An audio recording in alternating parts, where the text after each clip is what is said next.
찬양 감사하고 기도도 감사하고 여러분 만나 뵙게 되어서 감사합니다. 연휴는 잘 보내셨어요? 대답을 안 하셔도 잘 보내셨으리라고 기대합니다. 우리 연휴 때에 요즘에는 풍습이 달라져서 멀리 여행 가는 분들도 계시고 혼자 조용히 지나는 분도 계시지만은 그래도 대다수 많은 시민들이 뉴스를 보면은 고향을 찾아가고 어른들을 만나 뵙기도 하고 또 어른들이 거꾸로 역귀성이라고 해서 서울로 와서 식구들을 만나는 분들도 계십니다.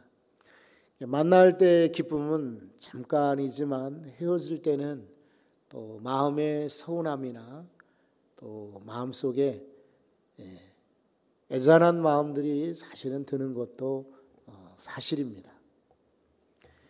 이제 중년 이상 세월을 보내신 분들은 특히 그런 마음이 많을 거라고 생각이 돼요. 부모님이 양가 부모가 계시던 홀로 계시던 간에 이제 점점 연세가 이제 많아지죠. 허리가 구부러지고 그리고 사람들도 잘 이제 못 알아보게 되고 걸음걸이가 불편하고 그리고 예전 같지 않게 목소리 힘이 없고 이러다 보면은 돌아올 때 마음이 아마 가볍지는 않을 줄 알아요. 그리고 이런 명절 때 가족들의 사랑을 우리가 한 번쯤 돌아보는 것 의미가 있다고 생각이 됩니다. 조금 더 이제 깊은 이야기를 드리겠다. 만약에 드린다고 하면은 여러분 사탄의 전략이요 예전에는 국가를 흔들었어요. 그래서 예를 들어서 중국에 막 복음이 들어갔는데 국가를 흔드니까 선교사들이 철수하고 교회가 막 성장하다가 문을 닫고 핍박을 받게 되었어요. 우리나라에도 한참 기독교 아시아의 예루살렘이라고 불리우는 그런 평양 대부흥운동 같은 게 있어서 전국에 기독교가 확산이 됐는데 또 일본 사람들의 강압 정치로 말미암아 교회들이 문 닫고 많은 성도들이 핍박을 받았어요. 예전에는 기독교를 박해할 때에 사탄이 국가를 이용했단 말이에요. 그러다가 과거에는 또 이제 교회를 흔들었어요. 교회 지도자들을 이렇게 탈선하게 하고 교회가 빚을 지게 한다든지 싸우게 한다든지 또 이런저런 그런 정쟁에 휘말리게 한다든지 하는 교회에 어려움을 줌으로 교회를 흔들었어요. 그래서 성도들 믿음에서 막 떨어지게 만들었어요. 그런데 이런 그 사탄의 전략들이 잘 먹히지가 않아요. 국가를 통해서 핍박하지만은 그래도 여전히 믿음의 사람들이 남아 있는 거예요. 교회를 흔들었지만은 그래도 곳곳에 믿음의 성도들이 여전히 기도하고 자리를 지키는 겁니다. 그러나 이제 사탄의 마지막 전략이 있습니다. 그것은 바로 가정을 흔드는 것입니다. 가정을 흔들어서 가정의 가치를 무시하고 그리고 가정을 해체시키고 그리고 사랑하는 가족들을 찢어놓아요. 사탄의 전략이에요. 그래서 우리 성도들은 이런 부분에 긴장하고 이럴수록 가족들이 하나 되길 위해서 더욱 애써야 돼요. 이런 연휴 때에 가족의 사랑, 가족의 연합, 가족의 가치, 우리 부모님이 계시고 형제가 있으면 얼마나 귀한가 느끼는 그런 기회가 되실 수 있기를 바랍니다. 여러분 우리 교회에서요 기도 사역을 강조하죠. 기도는 이 마지막 때에 정말 필요한 사역이에요. 교회가 그리고 든든히 서는 비결이 바로 기도에 달려 있어요. 개인적으로도 기도할 때 그의 영이 살고 그리고 영향력 있는 삶을 살 수가 있어요. 기도가 중요해요. 그러니까 성도의 마지막 때 무기예요. 우리 교회에서는 사실은 신방 사역을 강조하죠. 요즘 세월에 무슨 신방이냐, 신방 어렵다. 그리고 지금 좀 스마트한 방법으로 신방하면 안 될까? 실제로 그렇게 여기고 반발하는 일부 성도들도 있어요. 하지만 여러분, 신방은 여전히 중요한 겁니다. 아무리 지금 뭐 드론 같은 것으로 농약을 뿌리고 씨를 뿌리고 비료 주고 한다 할지라도 여전히 장마철이면 농부들은 밭에 나가야 돼요. 그리고 잡초를 뽑아야 돼요. 기계화, 뭐 과학화, 무슨 뭐 최신식화가 되었어도 여전히 농부들은 비가 오면은 조마조마히 또 비닐하우스가 또 뚝이 무너지지 않을까, 또 병이 또 전염병이 들지 않을까. 그래서 농부들은 부지런히 가서 살펴야 된다고요. 성도들 가정도 만만치가 않아요. 그래서 병든 가정, 아픈 가정, 흔들리는 가정 없는지 직접 만나고 찾아봐야 돼요. 장사 잘하는 사장님들은 그 비결을 알아요. 이분들은 저 카운터 뒤에서 팔짱 끼고 계산기만 두드리고 아르바이트생들에게만, 종업원들에게만 일을 맡기지가 않아요. 여전히 아무리 문전성시를 이루는 그런 사업장들도 역시 사장님들이 뒤에서 신경을 많이 쓴다고요. 그리고 자기만의 방법, 자기만의 고객 접촉의 전략들을 가지고 있어요. 그렇게 해서 사업장들이 살아남고 위기에도 부흥되고 잘 되지 않습니까? 성장하지요. 그와 같이 신방은 매우 중요한 사역이에요. 우리 동네에는 특히 노인들이 많고 교회 안에 어른들이 많으십니다. 그리고 실제로 우리는 점점 고령화되고 늙어가고 있어요. 그래서 우리 교회는 노인 사역을 강점으로 하고 강조하고 있어요. 그리고 미래에 정말 중요한 사역 중에 하나예요.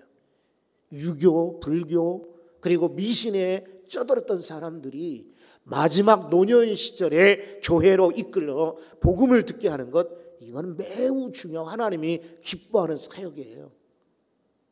정신건강 이런 부분은 좀 생뚱맞게도 생각하고, 어떤 분들은 교회가 성경 말씀이 더 중요하지 무슨 마음이 중요하냐 뭐 이런 이야기들을 해요. 몰라서 그런 거예요. 인간의 몸이라고 하는 거는 물론 육체가 있고요, 그리고 영적인 존재로 영이 있어요. 하나님을 찾는다고요. 근데 마음도 중요해요. 우리 한국 사람들이 급변하는 그런 변동의 시절에 잘 적응을 못하죠. 그리고 일찌감치 많은 그런 고난을 겪었고, 또 전쟁을, 세계 유례없는 엄청난 전쟁을 겪었고, 산업화, 과학화, 또 기술화 과정에서 경쟁 속에 누구는 앞에 가고 누구는 저 뒤에 처지고, 이런 데에서 사람들의 마음들이 찌그러지고 상처받고 그리고 안타깝게 되었어요. 그러다 보니까 우울증 환자들이 많아요. 심각합니다. 특히 여성분들 가운데는요.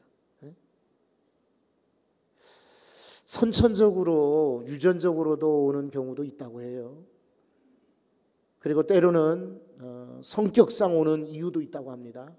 하지만 환경적으로 오는 경우가 참 많다고 합니다.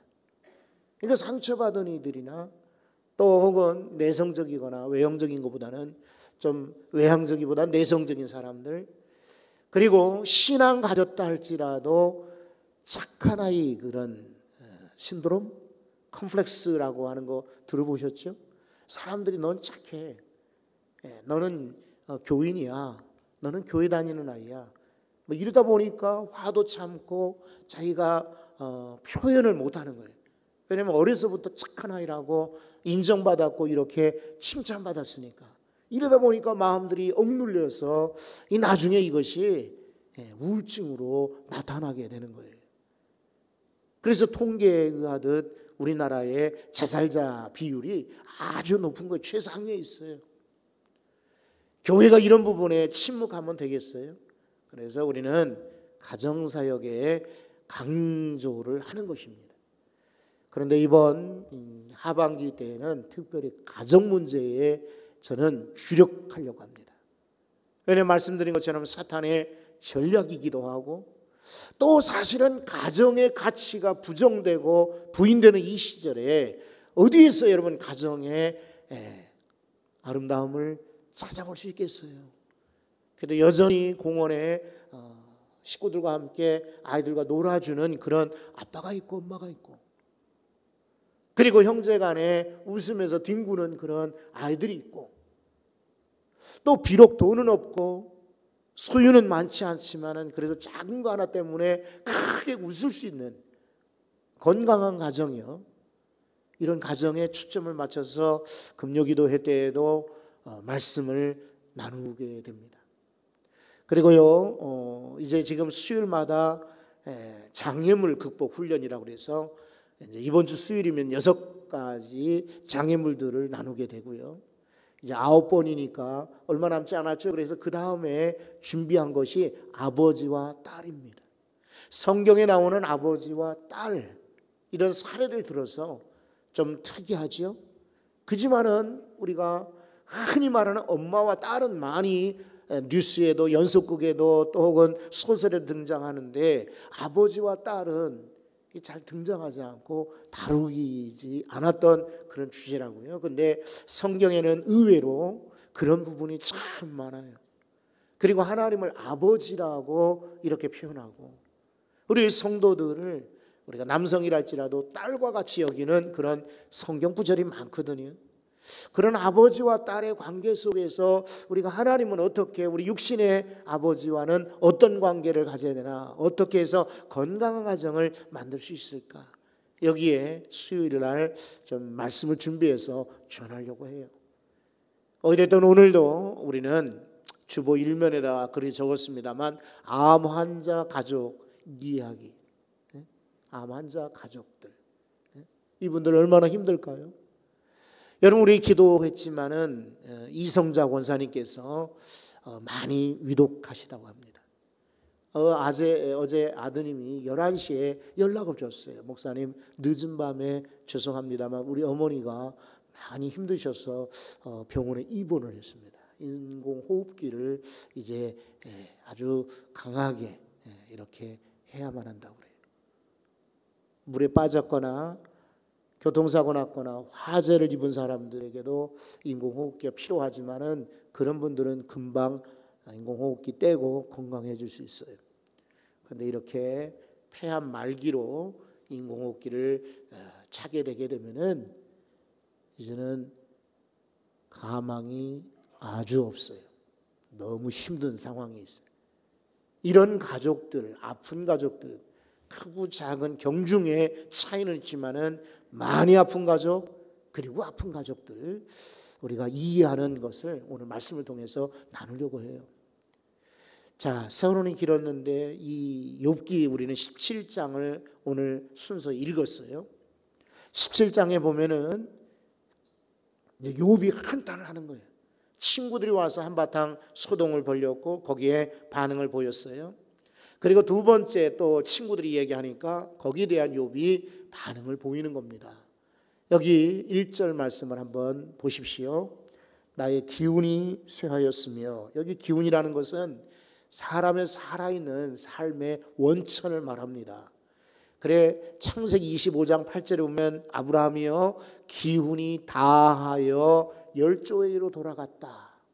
이 말은 이제는 생명이 끝났다 이 말이에요. 욥도 지금 그런 상황이에요. 또 1절 계속 보시면 나의 날이 다하였고 이 나의 날이라는 건 수명을 말합니다.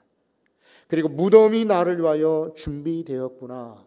너무 아프니까 이제 죽을 날만 기다리고 있는 거예요. 우리 가족들 가운데 이렇게 아픈 이들 있지 않습니까? 많이 아프고 적게 아프고 차이는 있어도 나 이제 기운이 이제 다 끝난 것. 나의 날이 다 맞춰진 것. 이제 나는 무덤에 들어갈 날만 남았어.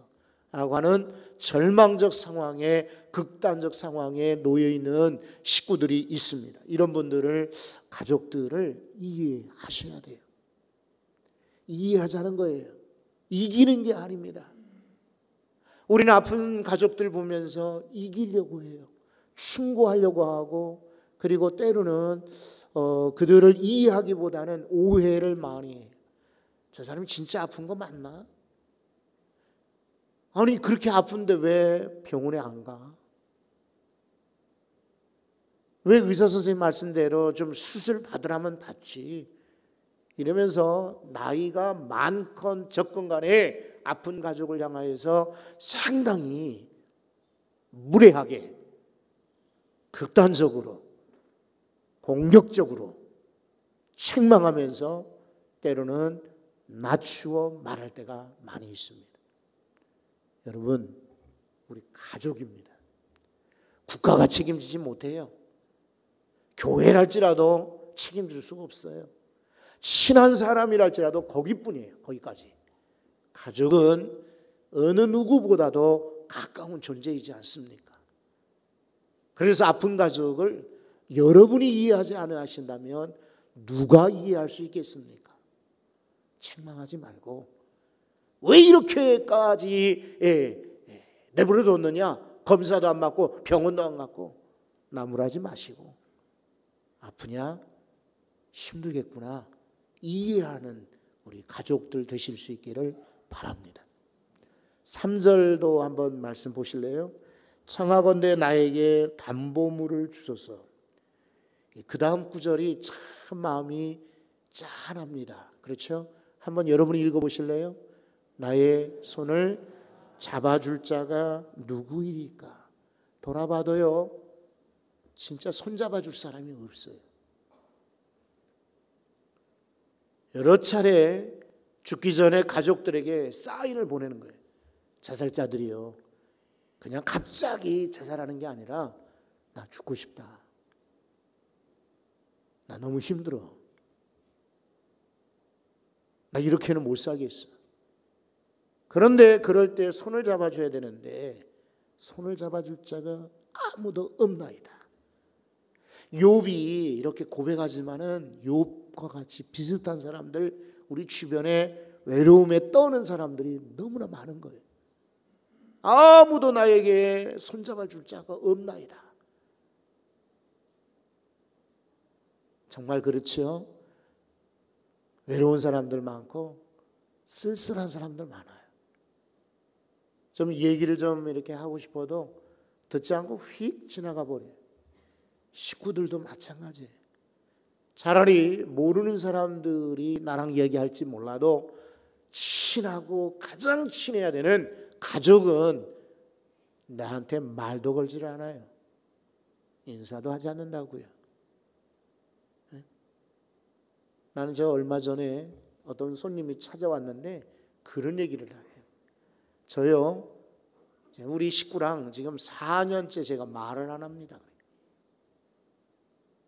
처음에는 불편했대요.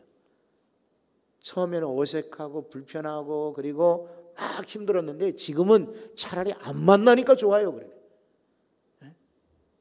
이분 목사님이에요, 목사님.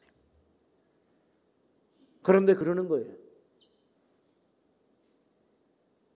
우리 가족인데도 저 별로 말하고 싶지 않아요. 안 만나니까 오히려 편해요. 그래요. 여러분, 그 와중에 많은 사람들이 눈물을 흘리고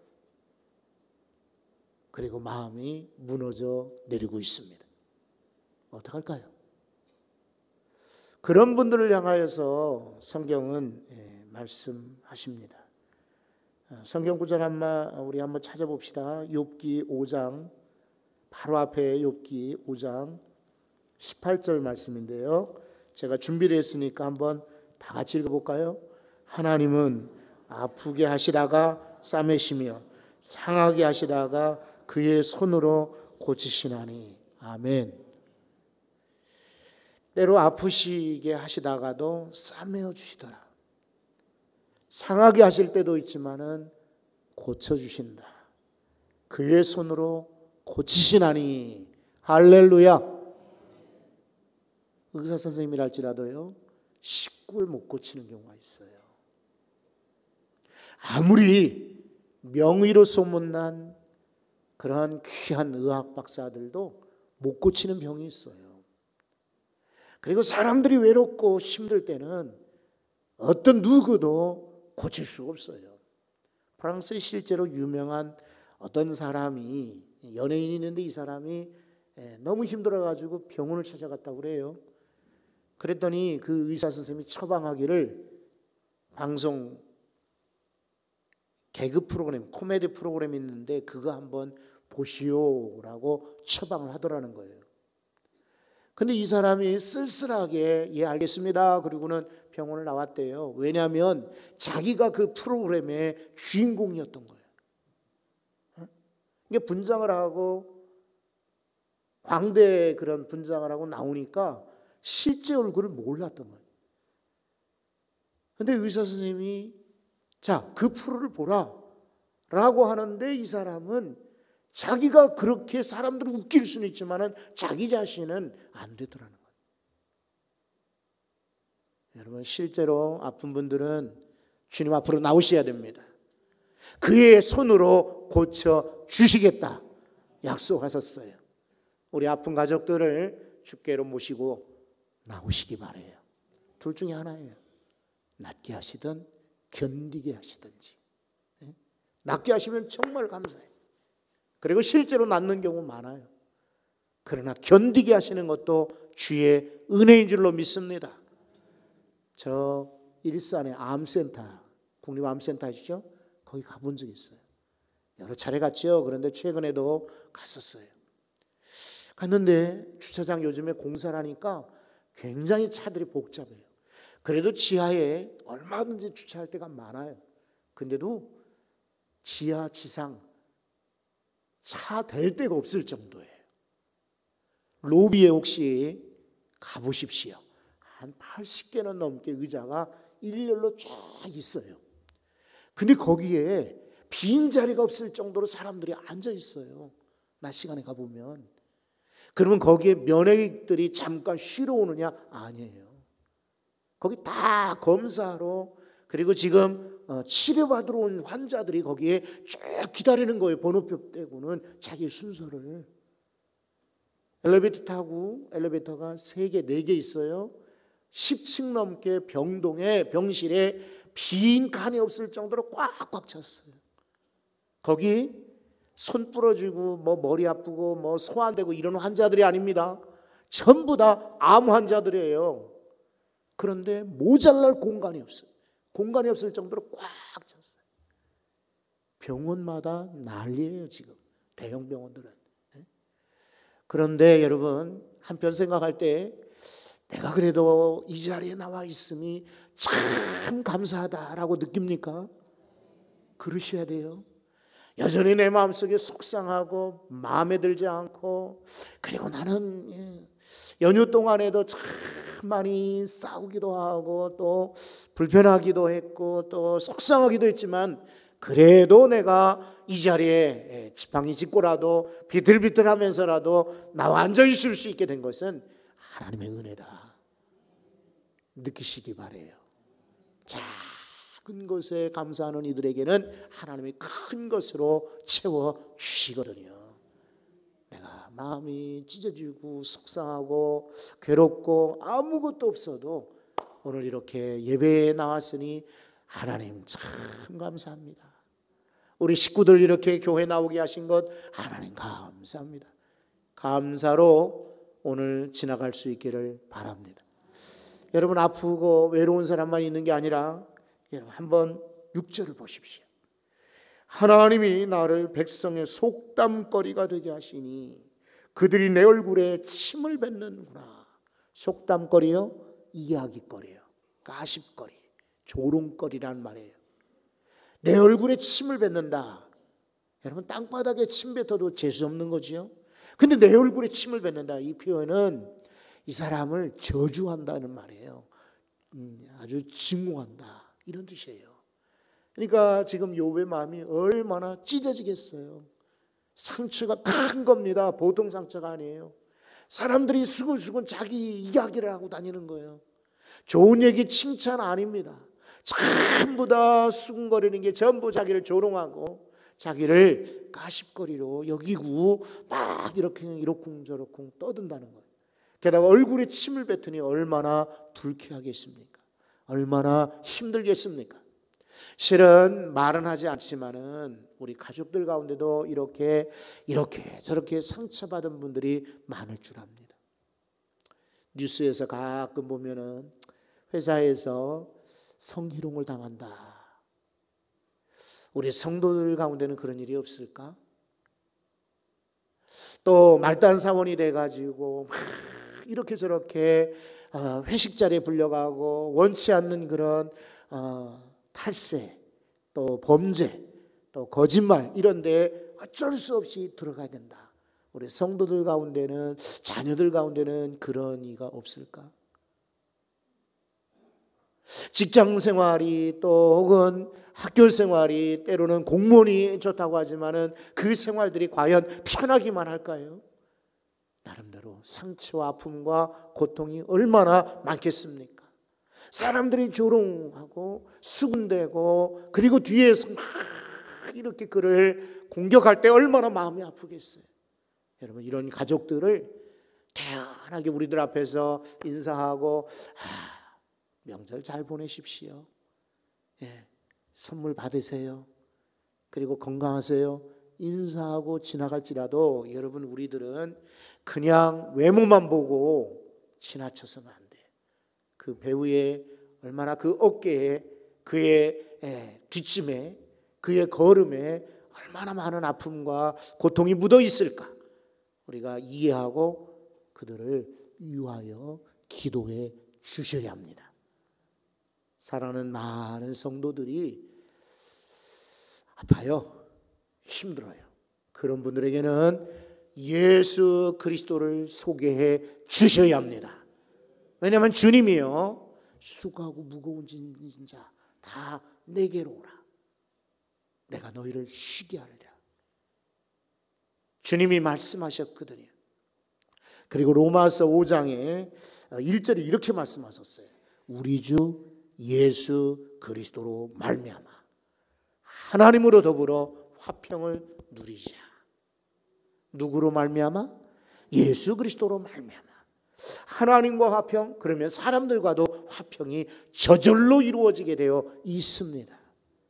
그런 거로 그런 분들 정말 힘들다, 아프다, 그리고 공격당하고 비난당하고 그리고 상처 있다, 이런 분들에게는 예수 그리스도를 소개해 주셔야 됩니다. 우리 주 예수 그리스도로 말미암아 하나님과 화목하게 되고 결국 사람들과도 화목하게 되기 때문입니다. 한 가지만 더 말씀을 드리려고 합니다. 여러분 7절 보십시오. 내 눈은 근심 때문에 어두워지고, 그리고 그 다음 구절은 여러분이 한번 읽어주시겠어요? 나의 온 지체는 그림자 같구나. 근심입니다. 근심. 근심이 지나쳐서 자기 인생을 허무하다라고 표현하고 있어요. 나는 아무것도 아니구나. 근심 때문에 내 눈이 침침해. 시력이 약해졌어요.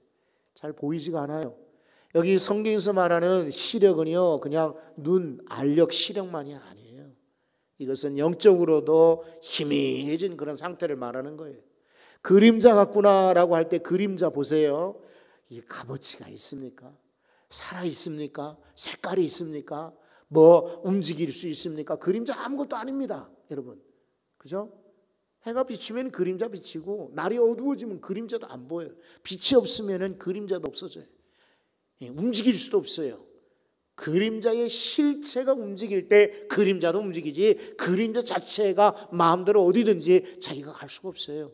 이 지금 욥은 자기 인생을 그렇게 그림자처럼 표현하고 있어요. 내가 얼마나 근심이 많은지, 내 인생은 허무하고 아무것도 아니구나 라고 이렇게 외치고 있어요. 그런데 이런 외침이 과연 성경에 나오는 욥뿐일까요? 우리 사랑하는 가족들 가운데는 어떻습니까? 내가 지금 살아있는 것 같지만 나는 그림자 같다. 나 근심이 매일같이 있어. 여러분, 이런 아픈 가족들을 이해해 주셔야 합니다. 그리고 하나님이 고쳐주시기를 소망하셔야 됩니다. 그래서 성경 구절 한 구절을 여러분과 함께 나누려고 합니다. 시편입니다. 73편이요.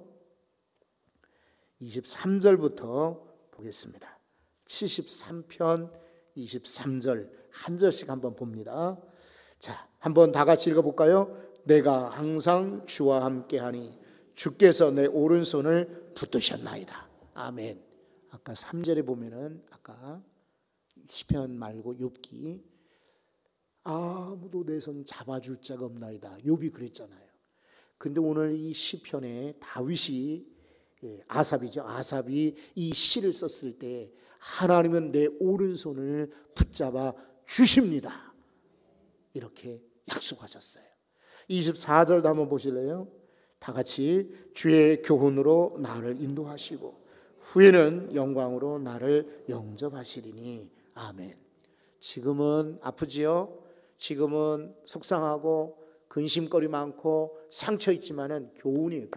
교훈으로 이끄시지만 후에는 그 시험을 다 통과한 후에는 나를 영접하실 것이라. 지금 몰라요. 지금 우리 인생은 지금 과정입니다. 과정 보고 그 사람을 다 판정 지을 수 없어요. 최후의 판정은 다 살아보고 나서 짓는 것입니다. 후에는 나를 영접하신다. 25절도 한번 보세요. 하늘에서는 주 외에 누가 내게 있으리요? 땅에서는 주밖에 내가 사모할 이 없나이다. 주밖에 없어요. 여러분 속지 마세요. 주변에 가족들, 친구들, 그리고 뭐 이런저런 말 잘하는 사람들이 나한테 와. 내가 도와줄게. 내가 힘이 되어줄게. 내가 네 편이 되어줄게. 아니야. 하늘에서도 주밖에, 땅에서도 주 외에는 없어요. 우리 하나님만이 영원한 의지요, 소망인 줄로 믿습니다. 가족을 위해서 한번 기도합니다. 특히나 아픈 가족들 위해서 엎드려 기도합시다. 힘든 가족들 위해서, 상처받은 가족들 위해서, 외로운 가족들 위해서, 그리고 근심하는 가족들이 주 안에서 힘을 얻도록 다 같이 우리 가족들 위해서 진심으로 간절히 기도합니다.